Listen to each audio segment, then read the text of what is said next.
O Sistema Nacional de Avaliação da Educação Superior é medido através do Ministério da Educação. São vários os indicadores utilizados para verificar a qualidade dos cursos universitários. Para entender como funciona este processo e como se dá a formação dos rankings, conversamos agora com a avaliadora do MEC, Maria Antonieta. Professora, a senhora disse agora há pouco, aqui nos bastidores, que a senhora tem dois papéis, né, enquanto professora e enquanto avaliadora. Como é isso?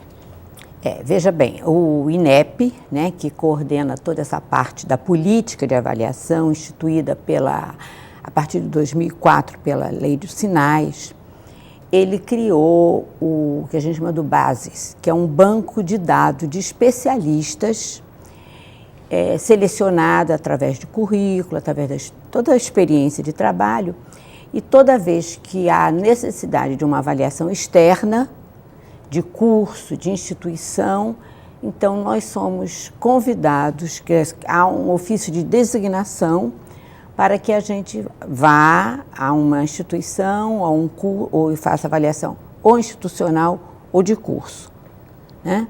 Então, por exemplo, eu como atuo aqui, sou professora da Universidade Federal de Alagoas, eu não posso fazer avaliação no estado de Alagoas.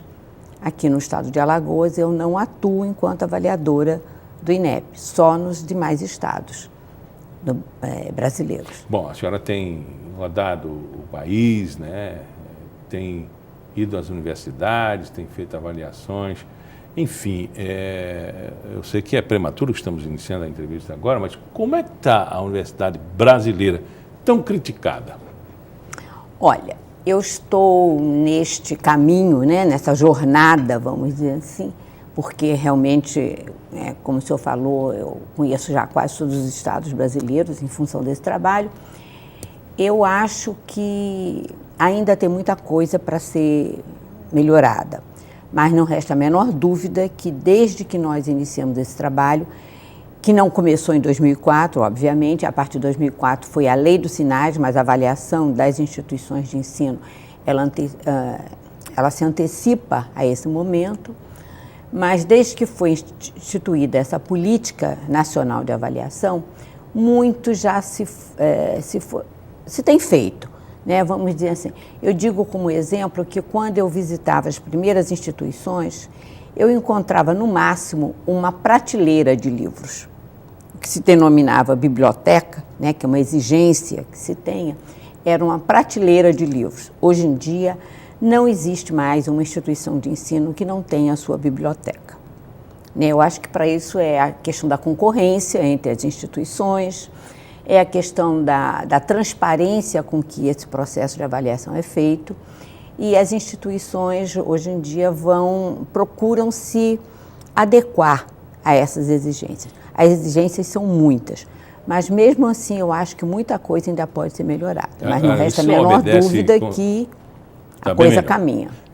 Consequentemente e invariavelmente se obedece a um padrão técnico com avaliação e referência internacional.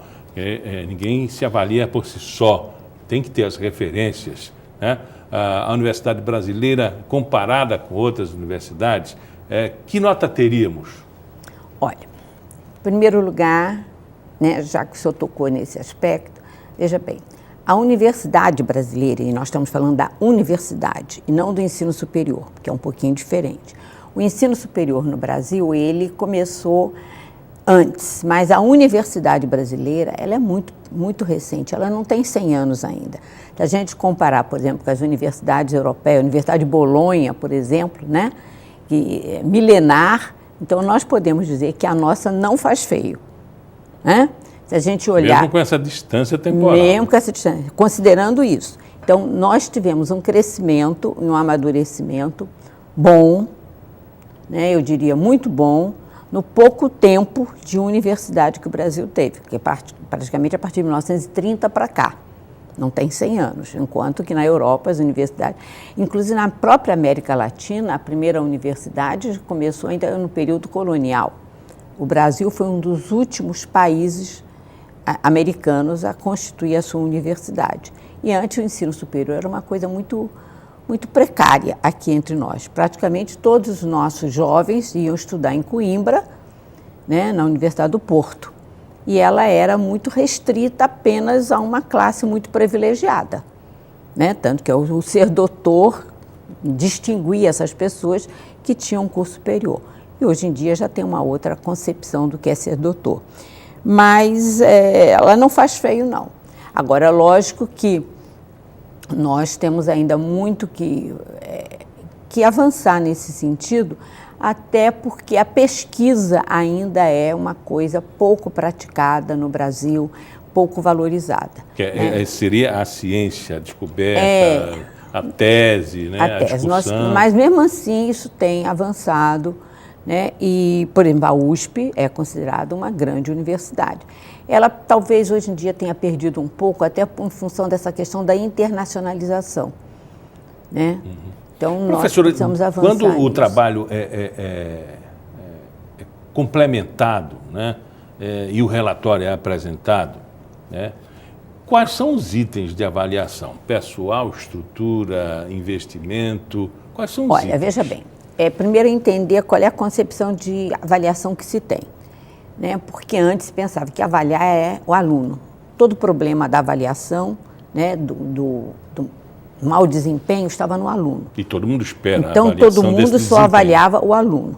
Hoje em dia, a concepção que se tem é que o aluno ele precisa ser avaliado dentro de um conjunto, né, que o envolve, vamos dizer, de insumos, como o corpo docente, a qualificação do corpo docente, é preciso que haja um bom corpo docente. Isso eu não falo só em relação ao ensino superior, digo na avaliação como um todo. Nem aos títulos, né? Porque Não. o professor pode ter doutorado, pós-doutorado, mas dentro da sala de aula ele exatamente. um erro. A titulação não garante o bom desempenho dele, né? Até porque a questão da empatia que ele vai desenvolver com o aluno. Não basta só ele ter o domínio do conteúdo, é preciso que ele tenha vamos dizer assim, um feeling, né, para chegar ao aluno. E é preciso também se considerar a infraestrutura, o ambiente em que esse processo acontece, né? Então, é preciso que haja um bom corpo docente, qualificado, experiente, é preciso que haja um bom projeto pedagógico, né? Quer dizer, que trace com lógica, com atualizado, toda uma trajetória que leve o aluno, o estudante, à sua formação profissional. E é preciso também se considerar os recursos humanos, que são os professores, e os recursos também físicos, como uma boa biblioteca, uns bons laboratórios, ambientes adequados, né, como salas de aula. Tudo isso, o conjunto é que faz com que haja um bom desempenho, uma boa universidade. Tanto que a política dos sinais determina a avaliação externa da instituição, do curso e do aluno. O aluno é o famoso ENAD, né, que é o Exame Nacional de Desempenho do Estudante. Então, é do conjunto desses elementos, dessas dimensões, que se geram os indicadores que estabelecem esses rankings, né? E às vezes acontecem problemas, né, dentro da própria instituição, que às vezes extrapola, né, os muros e chega à imprensa através tanto do boca a boca como na rede social e até mesmo como notícia, por exemplo, do parque, né, tecnológico da universidade está comprometido porque avançou demais e a rede de energia não suportou. Isso é um problema de estrutura, crucial, né, que não poderia ser medido antes de se inventar, né, ou de ter esse parque tecnológico. Isso é avaliado também? Olha, planejamento? Sim, porque a avaliação ela só pode caminhar bem junto com o planejamento. O senhor no início colocou que a avaliação se dá a partir de parâmetros, de referências, né? Então, são estabelecidas referências, inclusive os instrumentos de avaliação que o MEC disponibiliza para os avaliadores e da qual as instituições têm amplo conhecimento, ele estabelece referenciais mínimos de qualidade em relação a essa infraestrutura, em relação ao, como eu falei, a dimensão humana, né, do corpo social, vamos dizer, da instituição, em relação ao projeto.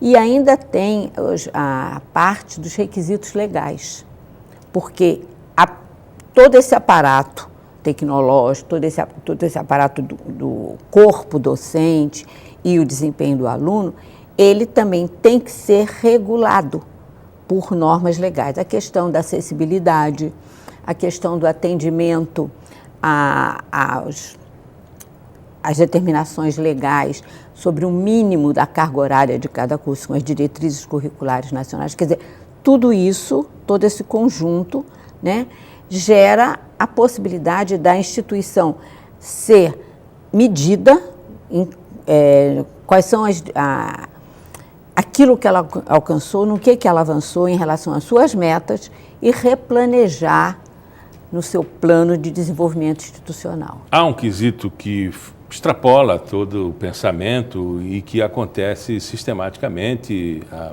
praticamente 20 anos, que é o Instituto da Greve. Isso tem atrapalhado a Universidade Brasileira? Sem dúvida. Né? A greve interrompe um processo, porque educação é um processo. A educação ela não acontece num dia. Né?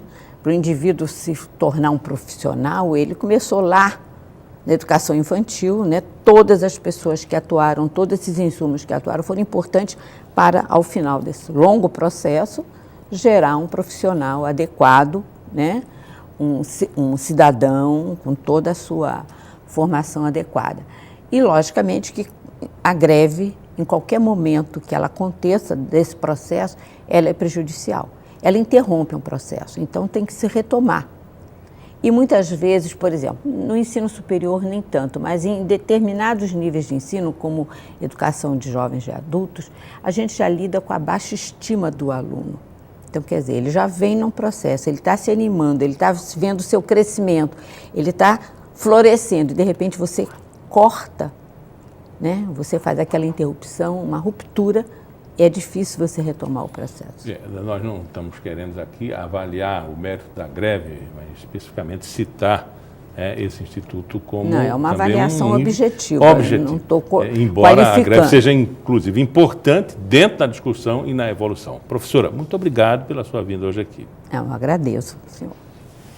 O Pauta Especial fica por aqui. Amanhã a gente se encontra às 11h30 da manhã, com reprise às 7 da noite. Até lá.